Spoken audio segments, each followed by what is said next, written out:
আমার দিকে তাকান, এই মুখের দিকে তাকান, এটার দিকে তাকান, এদিক তাকাই তো আর কথা বললেন না।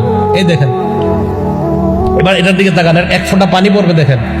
রাসূল সাল্লাল্লাহু আলাইহি ওয়াসাল্লাম বলেন ফাতাখরুজু তাসিলু কামা তাসিলুল কতরাতু দেখছেন মিন ফিস সিখা, পাত্রের শেষ পানি ফোঁটা আস্তে আস্তে যেমন বের হয়, ইমানদারের আত্মাটা ঠিক এমন আস্তে আস্তে ফেরেশতা বের করবে।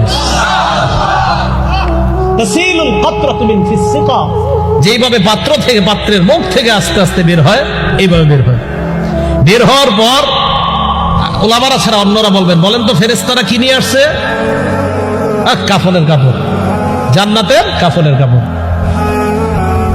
মালাকুল মাউত যখন তার আত্মাটা নেয়, ফাআখাযাহা, আত্মাটা মালাকুল মাউত নেয়, নেওয়ার পর সামনে যারা বসা, লাম ইয়াদাউহা ফি ইয়াদিহি তরফাতা আইন, চোখের পলক পরিমাণও তার কাছে আত্মাটা রাখতে দেয় না। সামনে যারা বসা, কেন?